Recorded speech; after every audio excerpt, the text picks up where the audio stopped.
महात्मा बुद्ध का शिष्य बहुत बातूनी था। वह हर समय बातें करता रहता था, दिन भर इधर उधर की बातें करता रहता था और आश्रम के अन्य शिष्यों को सुनाता है। एक शिष्य को गालियां देता है, वह गपशप करता है और दूसरों के साथ अच्छा व्यवहार करने की कोशिश करता है, अपने मुंह से अपनी प्रशंसा करता रहता है और हमेशा अपने आप को गुरु के सामने सबसे बुद्धिमान और सिद्ध शिष्य साबित करने की कोशिश करता है। अपने को सभी शिष्यों से अलग और श्रेष्ठ मानता था।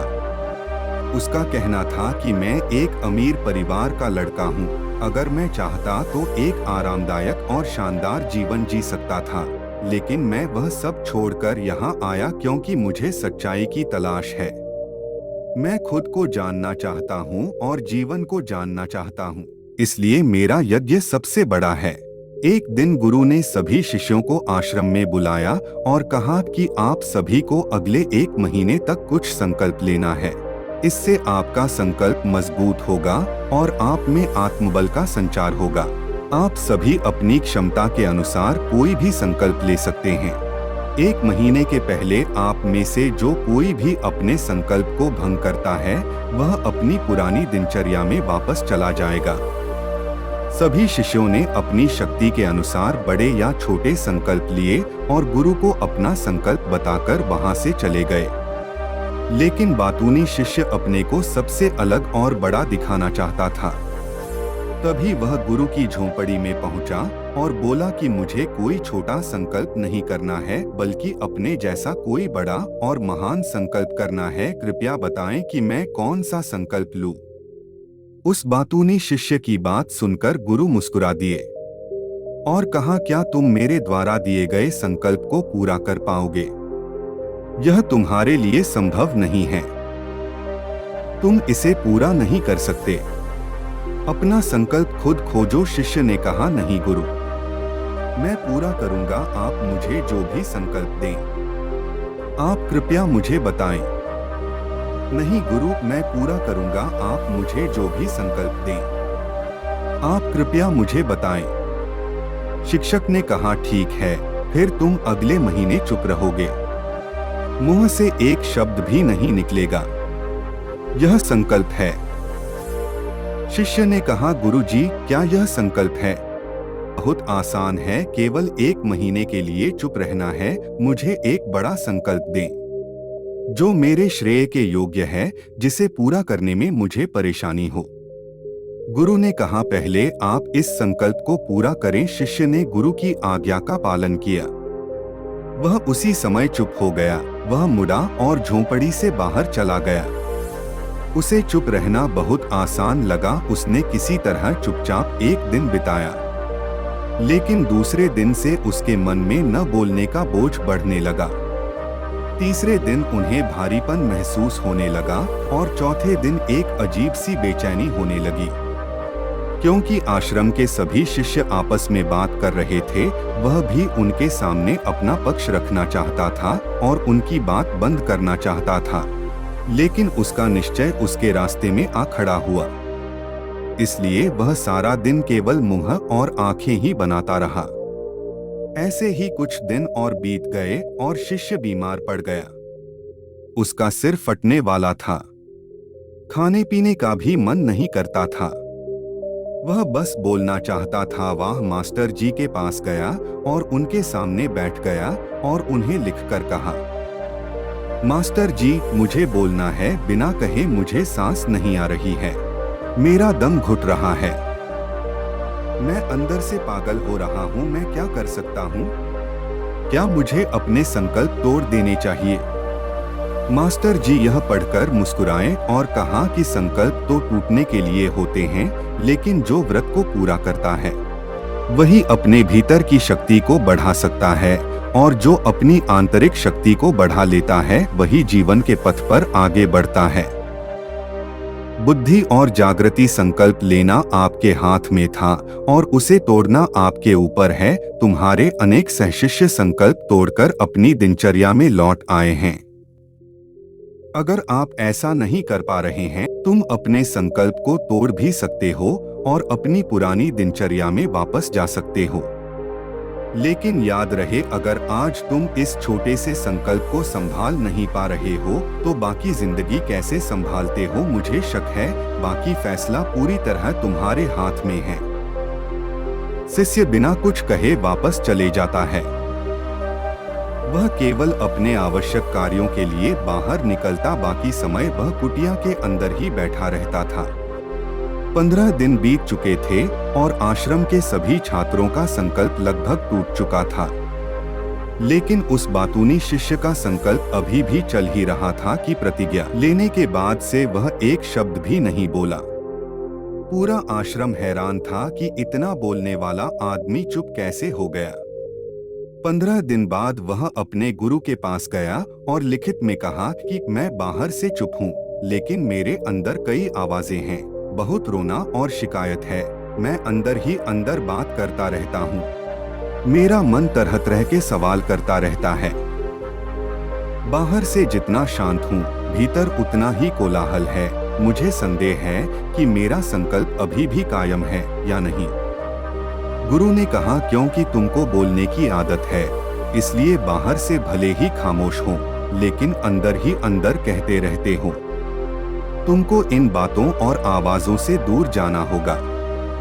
शिष्य गुरु को प्रणाम करके चला जाता है और भोर होते ही वह अपनी कुटिया छोड़कर जंगल में चला जाता है। कई दिन बीत जाते हैं और संकल्प का समय भी पूरा हो जाता है, पर वह शिष्य वापस नहीं आता। आश्रम में सभी को डर था कि जंगली जानवरों ने उसे खा लिया है। इस दौरान लोगों ने उसे खोजने का काफी प्रयास किया, लेकिन वह कहीं नहीं मिला। गुरु के सभी शिष्यों स्वीकार किया था कि जंगली जानवरों ने उन्हें अपना शिकार बनाया है, लेकिन गुरु को ऐसा नहीं लगा। एक दिन आश्रम का एक शिष्य गुरु के पास आया और बोला, गुरुजी, बातूनी शिष्य को क्या हुआ? जानवरों ने मार डाला होगा। गुरु ने कहा, हो सकता है जानवरों ने उसका शिकार किया हो, लेकिन उसके न लौटने का कोई और कारण हो सकता है। हो सकता है कि वह जिस चीज के लिए वहां गया था वह मिल गया हो। शिष्य ने पूछा कि क्या ज्यादा बोलना हानिकारक होता है? गुरु ने कहा, यह भी मानव जीवन के कई दुखों में से एक है कि वो कभी चुप नहीं रह सकता। वो हमेशा कुछ ना कुछ कहता रहता है। हमारा आधे से ज्यादा दुख हमारे अकेले बोलने से होता है। ज्यादातर परिवारों के झगड़े की वजह इसी वजह से होती है। हम में से कोई भी चुप नहीं रहना चाहता। हम सिर्फ सामने वालों से कहना चाहते हैं जो कुछ भी हमारे मन में है। हम उसे समझाना चाहते हैं कि आप गलत हैं और मैं सही। ये कहाँ तक उचित है, क्योंकि दूसरा भी वही कर रहा है और इस तरह सब एक दूसरे का सड़ा गला सामान ले रहे हैं, तो समय के साथ साथ उन्हीं बातों की परतें गिनते रहते हैं और एक दूसरे को सुनाते रहते हैं। इस तरह सुनने सुनाने का यह काम जीवन भर चलता रहता है, लेकिन इस अज्ञानता में हम अपना समय, अपना में जीवन, अपनी समझ और सबसे महत्वपूर्ण वह अनमोल क्षण खो देते हैं जिसे जिया जा सकता है, जिसका अनुभव किया जा सकता है, जिसमें आनंद पाया जा सकता है। लेकिन बदले में हमें क्या मिलता है? कुछ भी नहीं। सब व्यर्थ जाता है। हम इस पागलपन में क्या खो चुके हैं? केवल कुछ लोगों को पता चलता है, बाकी लोगों को उनके आने का पता नहीं है, जैसे उन्हें उनके जाने का पता नहीं है। शिष्य ने कहा, फिर क्या इसका समाधान है? गुरु ने कहा कि आपके विचारों को पूरी जागरूकता के साथ देखना ही सभी मानसिक समस्याओं से बचने का एकमात्र तरीका है। दोस्तों, वर्तमान में रहें और पूरी सजगता के साथ अपना काम करें। अब उस बातूनी शिष्य को आश्रम छोड़े हुए 3 महीने बीत चुके थे और उसका कोई समाचार न था। अब तक सब सहशिष्य भी उसके लौटने की आशा छोड़ चुके थे, लेकिन एक दिन वह आश्रम लौट आता है। उसे देखकर सभी चकित और प्रसन्न हुए, लेकिन अब वह छोड़ने वालों में से नहीं था। वह कुछ और के रूप में वापस आया। उसने एक अजीब परिवर्तन महसूस किया जा सकता था। उसके चेहरे पर एक अजीब सा भाव था और उसकी आंखों में बड़ा सुकून था। आश्रम में आते ही सभी शिष्यों ने उन्हें चारों ओर से घेर लिया और बात करने लगा। उसने अपने भाइयों से भी बात करना शुरू कर दिया। जितने भी शिष्य उससे बात करते थे, उन्हें लगता था कि वह पहले की तरह बड़बोले और बातूनी नहीं है। उनके मुख से निकला एक एक शब्द बड़े ही मधुर और ध्यान से निकला। कुछ देर दूसरे शिष्यों से बातें करने के बाद वह गुरु के पास गया। उसने गुरु के पैर छुए और कहा, गुरुजी, क्या मैं अब भी चुप हूँ? क्या मेरा संकल्प अभी भी जारी है? गुरु ने कुछ देर तक शिष्य की आंखों में गौर से देखा और कहा, हाँ, तुम चुप हो। आपके मुंह से एक भी शब्द नहीं निकल रहा। तुम्हारा संकल्प अभी भी कायम है। शिष्य ने कहा, मैं अपने न बोलने से परेशान था, इसलिए मैं और गहरे जंगल में चला गया कि जंगल में शांति मिलेगी और मेरे मन में चहकना कम हो जाएगा। लेकिन मैं जितना एकांत में गया, मेरे अंदर की आवाज तेज होती गई। मुझे अपने अंदर की पुरानी आवाजें सुनाई देने लगी। तब मुझे एहसास हुआ कि मैं कितना गलत था जब मैं बुरा कहता था अपने परिवार के सदस्यों, दोस्तों और सहशिष्यों को बातें। इसलिए उस समय मैंने सोचा कि मैं सही था। जब मैं गुरु भाइयों की चुगली करता था और उनका मजाक उड़ाता था, तब भी मुझे लगता था कि मैं उनसे बेहतर हूँ और मैं सही कर रहा है। लेकिन उस दिन मुझे पहली बार लगा कि मैं कितना गलत हूँ। बहुत देर तक ये आवाजें, ये शिकायतें मेरे अंदर चलती रहीं। लेकिन धीरे धीरे मेरे अंदर से ये सारी आवाज चली गई। अब मैं अंदर से भी खामोश हूँ। उस घने जंगल में बाहर से बोलने वाला कोई नहीं था और भीतर कोई आवाज नहीं बची थी। उस दिन पहली बार मुझे मौन का सही अर्थ समझ में आया। कितनी शांति थी मेरे आसपास। हालांकि अभी भी कुछ आवाजें थीं जो पहले आती थीं, लेकिन मैं उन्हें नहीं सुन सकता था। लेकिन अब मैं उन सभी आवाजों को स्पष्ट रूप से सुन सकता था। जो हवा की आवाज, पक्षियों के चहकने की आवाज, बहते पानी की आवाज, भौरों की गुनगुनाहट की आवाज मैंने पहली बार पूरे होश में सुनी। मैंने अपने आसपास इतनी शांति कभी महसूस नहीं की। आप पहली बार हैं जब मैंने शांति भंग करने के लिए अपने मुंह से एक शब्द निकाला है। मैं चिल्लाया हूँ, हे भगवान, यह किस प्रकार की शांति है? सब कुछ इतना शांत क्यों है?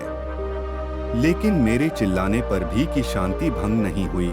सब कुछ वैसा ही है जैसा बाहर पहले भी सन्नाटा था और अंदर भी। हे मालिक, मैंने अपने गुरु भाइयों से बात की, मैंने आपसे बात की। मैं बोल रहा हूँ, मैं चल रहा हूँ, मैं सब कुछ देख रहा हूँ, लेकिन मैं अंदर से बिल्कुल अकेला हूँ। मैं चुप हूँ, भीड़ में भी हूँ। मैं अकेला हूँ और अंदर से अकेला हूँ। मैं तब भी अकेला हूँ जब मैं अपने आप में शोर मचाना चाहता हूँ। अब सब कुछ दिखाई देता है, सब कुछ सुना जाता है। गुरु ने कहा, जब तक बाहर बातें करते रहेंगे, भीतर अशांति होगी। जिस दिन हम अपने भीतर की ओर मुड़ेंगे तो हमारे मुंह से जो भी निकलेगा, हम शांत रहेंगे। दुनिया में जितनी भी बुराइयां हैं, वे ज्यादातर हमारे बोलने से ही पैदा होती हैं, क्योंकि हम चुप नहीं रहना चाहते। हम जरूरत से ज्यादा बात करते हैं। हम दूसरे व्यक्ति की बात नहीं सुनना चाहते हैं, बल्कि चाहते हैं कि वह बात करना बंद कर दे। हम उसे बताना चाहते हैं कि मैं कौन हूँ। हम उसे अपनी सारी क्षमताएं दिखाना चाहते हैं। बस यही हमारे जीवन का उद्देश्य रह जाता है। कभी एक दूसरे को सुनना नहीं चाहते, समझना नहीं चाहते। उन्होंने कभी चुप रहना नहीं सीखा, क्योंकि खामोश रहने से ही वो खुद को छोटा महसूस करते हैं। दुनिया के सारे युद्धों की वजह हमारी ही बोली है। इसलिए हमें उतना ही बोलना चाहिए जितना जरूरी हो, क्योंकि बेकार की बातें करने से ऊर्जा बर्बाद होती है और बोलने से हम कभी अंदर की ओर नहीं मुड़ते, क्योंकि वो हमें बाहर की ओर खींचती रहती है।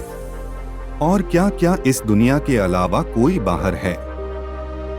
लेकिन अगर हम अपने भीतर की दुनिया की ओर मुड़ना चाहते हैं तो इस मुंह को बंद रखना चाहिए। इसलिए जो सभी प्रबुद्ध हो गए हैं, एकांत की ओर भागे, ताकि उन्हें ज्यादा न बोलना पड़े न ज्यादा सुनना पड़े। वह लोग अकेले रहें और शांत रहें ताकि वे आसानी से भीतर की यात्रा कर सकें। लेकिन कोई चाहे तो इस दुनिया में रहकर भी एकांत में रह सकता है, शांत रह सकते हैं, लेकिन इसके लिए उन्होंने अपनी ऊर्जा बचाई होगी जिसे वे व्यर्थ की बातों में बर्बाद कर रहे थे। दोस्तों, इस कहानी की सीख यह है कि व्यर्थ बोलने से आपकी ऊर्जा नष्ट होती है और ऐसा कहना हमें वापस भीतर नहीं जाने देता, क्योंकि यह हमें बाहर की ओर झुकाए रखता है। और जो अपने भीतर यात्रा करना चाहते हैं उन्हें अपना मुंह बंद रखना चाहिए।